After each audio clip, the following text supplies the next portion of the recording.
அரசு பள்ளிகளுங்க கண் போன்றது. கண்ணை தான் பார்ப்போம், கண்ணால தான் பார்ப்போம். மற்ற உறுப்புகள்லாம் வெளில தெரியாது. ஆனால் அரசு பள்ளிகள் என்பது கண் போன்றது வெளியே தெரியும்.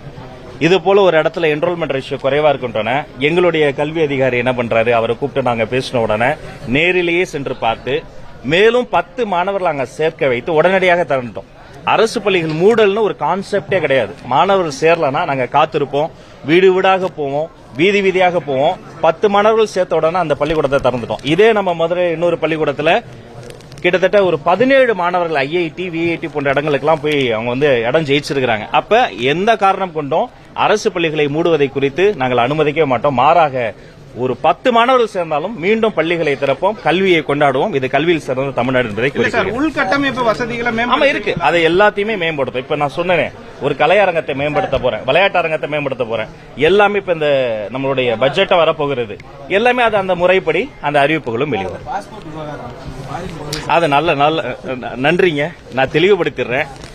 எம்இல மினிஸ்டர் ஆஃப் எக்ஸ்டர்னல் அஃபேர்ஸ்ல முறைப்படி அனுமதி வாங்கி சட்டத்துக்கு உட்பட்டு இப்ப அந்த டிப்ளமேட்டிக் பாஸ்போர்ட் இருக்கக்கூடிய விண்டோ டைம் நமக்கு இல்ல, பட் பர்சனல் பாஸ்போர்ட்லயும் அந்த அமெரிக்க எம்பசி எல்லாம் போய் அந்த விசா வாங்கி மத்திய ஒன்றிய அரசிடம் முறைப்படி அனுமதி வாங்கி சட்டப்பூர்வமாக தான் நான் சென்று வந்தேன் என்பதை இதன் மூலமாக தெளிவுபடுத்திக் கொள்கிறேன். அப்படி போயிட்டு வந்த பிறகும் நீங்க அந்த லெட்டர் அனுமதி வாங்கினீங்களான்னு இப்படி கேட்கறது ஒரு வழமை. அதற்கான தெளிவான விளக்கத்தையும் கொடுத்துறோம். மற்றபடி எப்போதும் அன்றும் இன்றும் என்றும் சட்டத்திற்கு புறம்பாகவோ தனிப்பட்ட முறையில் எதையுமே எந்த அமைச்சர்களும் செய்ய மாட்டோம் என்பதை தெளிவுபடுத்திக்கிறேன். அதிமுக இருந்து எல்லாருமே தாவே காக்க போறாங்க, அது துரோகம் பண்ணிட்டு போறது மாதிரி எடப்பாடி சொல்லியிருக்காங்க. அவங்க எப்படி சார் பாக்குறீங்க? நல்ல தலைமையை தேடி தமிழ்நாடே தவிக்கிறது. அதனால் நல்ல தலைவர் இருக்கக்கூடிய தமிழக வெற்றி கழகம் வேண்டந்தாகலாக இருக்கிறது. அனைவரையும் அரவணைப்போம். ஆனால் உள்ளே வந்த பிறகும் சட்டத்தின் ஆட்சி தான் நடக்கும். கர்ம வீரர் காமராஜரினுடைய கொள்கை பாதை தான் தொடரும். நன்றி நண்பர்களே. திமுக முன்னாள் முதல்வர் என்ன சொல்லியிருக்காருன்னா தொழில் துறையை நாங்கள் மேற்கொள்ள தமிழக அரசு மேற்கொள்ளணும். தொல்லியல் துறை, கலைத்துறை, பண்பாட்டுத்துறை, பள்ளிக்கல்வித்துறை, செய்தி விளம்பரத்துறை, எந்த துறையாக இருந்தாலும் இதுவரை இருந்த ஆட்சியாளர்கள் செய்த பணிகளை ஒருபோதும் நாங்கள் நிறுத்தப் போவதில்லை. அதற்கு மாறாக அதிலிருந்த குற்றம் குறைகளை களைந்து அதை இன்னும் மேம்படுத்துவதற்கான பணிகள் தான் நாம் செய்வோம். இதுவரைக்கும் இருந்த ஆட்சியாளர்கள் போன ஆட்சியாளர்கள் செய்ததை தொடர மாட்டாங்க. அதுல ஒரு பழிவாங்கும் அரசியல் இருக்கும். அப்படி ஒரு ரிவெஞ்ச் பாலிடிக்ஸ் எடுக்கக்கூடிய போக்கு நம்ம கிட்ட கிடையாது. குறிப்பாக தொல்லியல் துறையை பொறுத்த வரைக்கும் காலையிலிருந்து விடியற் காலையிலிருந்து அடுத்தடுத்து நாங்கள் ஆய்வு பணிகளை மேற்கொள்றோம். கீழடி தமிழர்களுக்கு மட்டுமல்ல, நாகரிகத்திற்கே ஒரு பெரிய தாய்மடி. உள்ள நிற்கும் போதே எனக்கு சிலிர்த்து போச்சு. ஒரு பக்கம் கிடைக்கக்கூடிய தக்களிகள் நெசவு இருந்ததற்கான சான்று, இன்னொரு பக்கம் கொட்டி கிடக்கும் அந்த கிளாஸ் பீட்ஸ் வணிகம் நடந்ததற்கான சான்று. உரை கிணறு இருக்கு, அங்கிருந்து கால்வாய் கட்டி தொட்டிக்கு கொண்டு வந்திருக்காங்க. தொட்டில சாயம் போட்டிருக்காங்க. அப்ப அங்க ஒரு ஃபேக்டரி இருந்திருக்கு. சரி, சாயத்திலிருந்து வெளியேறிய தண்ணீர் அதை இன்னொரு தொட்டில கூழாங்கற்களை நிரப்பி அதை ரீசைக்கிள் பண்ணி இன்னொரு உரை கிணறுல சுத்தப்படுத்தி விட்டுருக்காங்க. அப்ப நாகரிகம் இருந்ததற்குமான சான்று, ரீசைக்கிள் ரீயூஸ்லாம் பண்ணிருக்காங்க என்பதற்கான சான்று. இது மட்டும் கிடையாது, இன்னும் அகரத்துல கொந்தகையில அடுத்தடுத்து பக்கத்துல எல்லாம் நாங்க முறைப்படி பர்மிஷன்லாம் அதை கண்டினியூ பண்ணி அகழாய்வு பணிகள் தொடர்கிறது. தொல்லியல் துறையில் இதுவரை இல்லாத வரலாறு காணாத மிகப்பெரிய சாதனைகளை செய்வதற்காக நம்முடைய அரசு தொடர்ந்து வேலை செய்யும். போன வாட்டி இருந்த ஆட்சி செய்ததை விட அதிகமான அக்கறையும் அதிகமான நிதி வசதிகளும் அதிகமான ஆய்வு பணிகளும் மேற்கொள்வோம் என்பதை பெருமையோடு சொல்லிக் கொள்கிறேன். ஆய்வறிக்கை 2023 ஆண்டு தொழில் ராமகிருஷ்ணன் மத்திய அரசுக்கு அறிக்கை தாக்கல் பண்ண இதுவரைக்கும் வெளியிடப்படல. இது வெளியிடுறதுக்கான தாவேக அரசு முன்னேறப்படணுமா? சில விளக்கங்கள் கேட்டு திருப்பி அனுப்பிட்டாங்க. அது பெண்டிங்ல 3 வருஷமாவே இருக்கு. அந்த கருத்தியல் போர் தொடரும். நான் ஏற்கனவே சொன்னதை மாதிரி இந்த கீழடி என்பது ஒரு மொழி பேசக்கூடிய சமூகத்தினுடைய ஒரு பெரிய வெற்றியா நாம பார்க்க கூடாது. இது எப்படி ஹரப்ப முகஞ்சதாராவை எப்படி தூக்கி பிடிக்கிறோம், அங்க இருக்கக்கூடிய அந்த கழிவு நீரை வெளியேற்றக்கூடிய வசதிகளை வியந்தோதுறோம். இங்க கழிவு நீருக்கும் குடிநீருக்கும் அற்புதமான ஏற்பாடுகள் செய்யப்பட்டிருக்கே. அப்ப ஒவ்வொரு படிநிலையிலும் அதை சயின்டிபிக்காவும் நாம நிரூபிக்கணும். நாம பழம்பெருமை பேசுவோம், மொழின்னு பேசுவாங்க. தமிழர், தமிழ் மண், இதை குறித்து பேசும்போதெல்லாம் இலக்கிய சான்று தான் இருக்கு. யார் சொன்னா? விஞ்ஞான சான்று இருக்கே, தொல்லியல் சான்று இருக்கே. அப்ப இதை இந்த போர் தொடரும். கருத்தியல் ரீதியாக மீண்டும் நிரூபித்து தேவைப்படுகிற அறிவியல் சான்றுகள் எத்தனை ஆண்டுகள் ஆனாலும் சரி விடாப்படியாக அந்த சான்றுகளையும் தாக்கல் செய்து முறைப்படி ஏஎஸ்ஐயோடு பேசி இது உலகத்திற்கு கீழடியினுடைய பெருமைகளை பறைசாற்றுவோம்.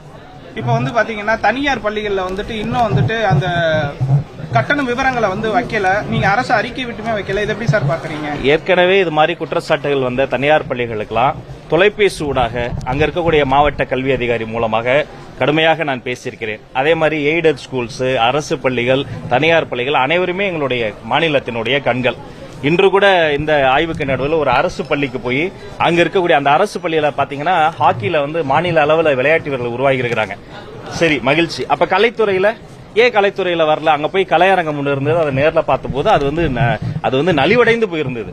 அப்ப அந்த அரசு பள்ளியில் இருக்கிற கலையரங்கத்தை மேம்படுத்துவதற்கான விஷயங்களுக்கான அந்த கோரிக்கை முடிவும் பெற்று அதற்கான விஷயங்களும் செய்யறோம். அப்ப இப்படியெல்லாம் நாங்க செய்கிற பொழுது அந்த தனியார் பள்ளிகள் அந்த ஃபீஸை குறைக்க தான் சொல்றோம். அரசு பள்ளிகளை பாதுகாக்க அவர்களுக்கு இன்னும் கொஞ்சம் கை கொடுக்க தான் சொல்றோம். ஒரு சிஎஸ்ஆர் ஆக்டிவிட்டியில பங்கெடுக்க தான் சொல்றோம். ஏற்கனவே பல முறையும் சொல்லி இருக்கிறோம். அதை மீண்டும் பல இடங்கள்ல அங்கொன்றும் இங்கொன்றுமாக சில இடங்கள்ல பின்பற்றுறாங்க. பரவலாக பின்பற்றுவதற்கான ஒரு சின்ன டைம் ஸ்பேஸ் நாங்க கொடுத்திருக்கிறோம். அதை பின்பற்றுங்க. நான் மீண்டும் சொல்கிறேன், இதை பின்பற்றுவதன் மூலமாக தமிழ் சமூகம் உங்களை கொண்டாடும். முன்னாள் மத்திய அமைச்சர் ப. சிதம்பரம் இன்னைக்கு ஒரு இது இருக்காரு. 9 ஆண்டுல காமராஜர் இருந்த லஞ்ச லாவணி இல்லாத இருந்து இப்ப 6 மாசத்துல தாவேக்கா அரசு பத்திரப்பதிவுல லஞ்ச இல்லாமல் இருக்கு, மகிழ்ச்சி தருகிறது. அப்பனா இதுக்கு முன்னாடி இருந்த அதிமுக திமுக லஞ்சம் இருக்குன்னு சொல்றாங்க. இப்படி நீங்க பாக்குறீங்க? கொள்கை தலைவர் கர்ம வீரர் காமராசர் ஐயா அவரை போல ஒரு நேர்மையாளரை பார்க்கவே முடியாது.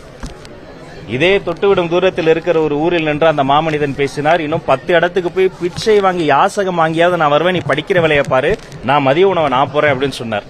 அவர் பாதையை பின்பற்றி இன்று காலை உணவை விரிவுபடுத்தியிருக்கிறோம், மதிய உணவை தரப்படுத்தியிருக்கிறோம். மாண்புமிகு முதலமைச்சர் சி ஜோசப் விஜய் அவர்கள் ஒரு சமூக நல விடுதியில் தங்கக்கூடிய மாணவர்களை நேரில் சந்தித்து வரலாற்றிலே முதல் முறையாக ஒரு முதல்வர் ஒரு மாணவர் 1-to-1 பேசி, அவர் பேசிய சில நிமிடங்களில் ஒரு ராணுவ வேகத்தோடு அங்க பணிகள்லாம் நடைபெற்றுக் கொண்டிருக்கிறது. அப்ப கர்ம வீரர் காமராஜரினுடைய ஆட்சி தொடர்கிறது என்றுதான் அர்த்தம். இப்ப அரசு பள்ளிகள்ல பாத்தீங்கன்னா குறைவான மாணவர்களே வந்து படிக்கிறாங்க, தனியார் பள்ளிகள் அதிகமா சேர்றாங்க.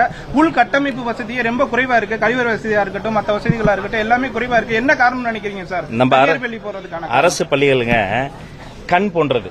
கண்ணை தான் பார்ப்போம், கண்ணால தான் பார்ப்போம், மற்ற உறுப்புகள்லாம் உள்ள தெரியாது. ஆனா அரசு பள்ளிகள் என்பது கண் போன்றது, வெளியே தெரியும். இது போல ஒரு இடத்துல என்ரோல்மெண்ட் ரேஷியோ குறைவா இருக்கின்றன. எங்களுடைய கல்வி அதிகாரி என்ன பண்றாரு, அவரை கூப்பிட்டு நாங்க பேசின உடனே நேரிலேயே சென்று பார்த்து மேலும் 10 மாணவர்கள் அங்க சேர்க்க வைத்து உடனடியாக திறந்துட்டோம். அரசு பள்ளிகள் மூடல்னு ஒரு கான்செப்டே கிடையாது. மாணவர்கள் சேரலனா நாங்க காத்திருப்போம், வீடு வீடாக போவோம், வீதி வீதியாக போவோம். 10 மாணவர்கள் சேர்த்த உடனே அந்த பள்ளிக்கூடத்தை திறந்துட்டோம். இதே நம்ம மதுரை இன்னொரு பள்ளிக்கூடத்துல கிட்டத்தட்ட ஒரு 17 மாணவர்கள் ஐஐடி விஐடி போன்ற இடங்களுக்கெல்லாம் போய் அவங்க வந்து இடம் ஜெயிச்சிருக்கிறாங்க. அப்ப எந்த காரணம் கொண்டும் அரசு பள்ளிகளை மூடுவதை குறித்து நாங்கள் அனுமதிக்க மாட்டோம். மாறாக ஒரு 10 மாணவர்கள் சேர்ந்தாலும் மீண்டும் பள்ளிகளை திறப்போம். கல்வியை கொண்டு கல்வியில் சிறந்த தமிழ்நாடு என்பதை குறிக்கிறது. உள்கட்டமைப்பு வசதிகளை இருக்கு, அதை எல்லாத்தையுமே மேம்படுத்தும். இப்ப நான் சொன்னேன், ஒரு கலையரங்கத்தை மேம்படுத்த போறேன், விளையாட்டு அரங்கத்தை மேம்படுத்த போறேன். எல்லாமே இப்ப இந்த நம்மளுடைய பட்ஜெட்டை வரப்போகிறது. எல்லாமே அது அந்த முறைப்படி அந்த அறிவிப்புகளும் வெளிவரும்.